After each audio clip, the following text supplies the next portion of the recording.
Let's have a quick discussion about Titans. They're tough as nails, made of steel, far more mobile than one might initially expect. They're like flying refrigerators, and depending on the element, they're also on fire, which is actually fucking terrifying, but that's another can of worms I'm gonna save for my Halloween Horror Stories episode in October. Back on the topic of Titans, they do have their drawbacks, specifically in build synergy. See, not a lot of Titan abilities really roll into one another, hardly at all. The potential is there in respect to which element that you choose, but trying to find an ability spam, quote unquote, can be a bit of a chore. As a result, strong and healthy Titan builds are a difficult thing to come across. 9 times out of 10, they rely on a gimmick created by an exotic, be it a weapon or an armor. So when you clicked on this video because the thumbnail was pretty or whatever and you expected a full-fledged Titan build that isn't just me trying to squeeze blood from a fucking turnip, that was your first mistake. This is 100% a gimmick build, one that takes next to no effort to set up, and I'm going to show you how it works right now. At its most bare bones, without anything special to spice it up, there's only 3 things that you need: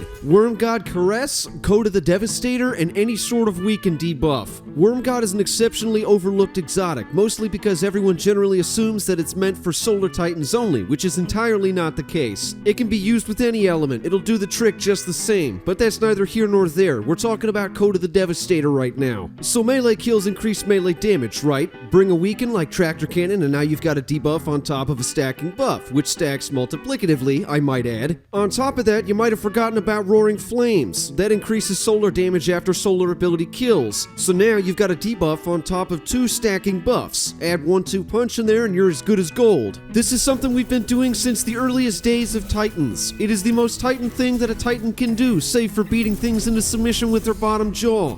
Or you can try your luck at buff balancing with Well of Ions and Overload Wellmaker. And yeah, one is arguably a bit stronger than the other, but getting a finisher and then slapping something with your buffs active is 1,000 times more of a challenge to pull off when compared to just setting up 4 buffs to hit for peak damage. Gotta keep in mind here that damage buff from Well of Ions doesn't care if you use a melee charge or not. It is a one and done deal. If you slap something prematurely, you lose the buff and you have to start over from scratch. Not worth the frustration. It is possible to stack those on top of Wormgod and Roaring Flames / Tractor Cannon, but it is extremely situational. We're still talking about damage numbers anywhere from 450k to 510k, and while there is a 60,000 damage difference, you're still hitting like a flaming semi-truck rolling down a goddamn mountain. So let me remind the whole world yet again as to why Wormgod is the best neutral melee exotic for Titans, even though I went over this last year with Solar Plexus. There are 4 buffs working behind the scenes here. 3 of those active, one being Burning Fists, the second being Roaring Flames, and the third being 1-2 Punch. Tractor Cannon, which is the only passive, is being used for example purposes. If you're feeling frisky, Breach and Clear will do the exact same thing as Tractor, which frees up an exotic restriction. Allows for some more creative building.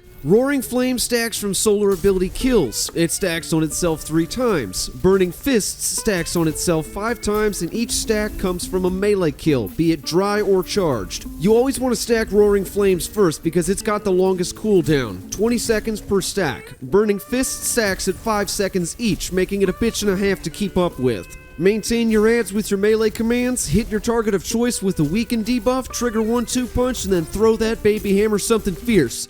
Even without Solar Plexus, this combo still slams at a jaw-dropping 504k. It's not a hassle to stack the buffs, and you don't have to have the best weapons or mods in the game to do it. It's just a grab-and-go type deal, and that's why this combo will always remain king for the dumbest fucking melee spam in Destiny history. Because it's easy, it's quick, and it works against anything.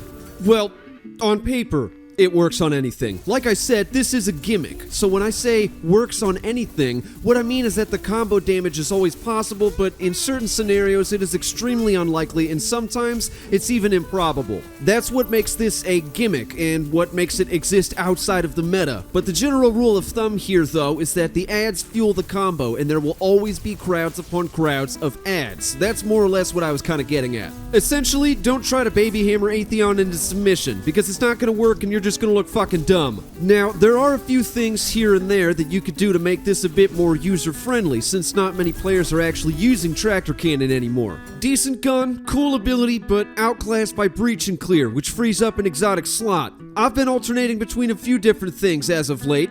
First up, Monte Carlo, which is great if you got butterfingers like me and you end up losing that baby hammer constantly. For those of you that aren't already aware, or you're just new to the game, Monte Carlo restores melee energy on damage dealt by the gun itself. Each kill increases kinetic damage dealt, which makes it a bit more user-friendly, and melee kills, which are kind of the entire selling point here, do the same thing, while also restoring ammunition. It's a handy gun to have, works great for any sort of melee build synergy that you may be looking for. Now, if you could give two fucks about melee energy because you got high tier strengths, or you just don't really care, Wither Horde is one of the keys to big dick damage, especially with Breach and Clear. If you're going after a boss that's got fuck all for health, Breach and Clear is the way to go. Reasoning here is because of the tick damage Wither Horde is capable of. Given the fact that Breach and Clear allows it to trigger its own weaken debuff, the launcher becomes even more of a chunking monster. It's actually a really strong follow-up attack after the handheld asteroid that the goddamn baby hammer is when all of your buffs are stacked. Or the other way around, whichever you prefer. In my experience, you always want to trigger Breach and Clear first before going in for big boy damage, but I'm not your real dad. You can play the game however the fuck you want. Long story short, this is not a practical build by any means. Or maybe it is and I just fucking suck at it. That's also a strong possibility. What I'm getting at here is that there are many ways to enjoy this game outside of the meta builds and damage. There are 32 exotic armors for all three classes and 80 exotic weapons in this game. There are so many different ways to play it. That's the entire idea behind these videos and this channel as a whole. Little gimmick builds like this make the game far more enjoyable and interesting to me specifically. There's also a bunch of other Titan combos as well, most of them ageless since they don't require seasonal mods, and almost all of them revolve around the same daisy chain of buffs to trigger big boy numbers. I'm not one for Titan builds unless they're absolutely fantastic, but I would like to take a look at more of these overbearingly involved combos over the course of this season because honestly, that's half of what makes playing a Titan enjoyable for me to begin with. Either way, that's about all I got for this video. You guys know the drill. Me in my cell. Goodbye.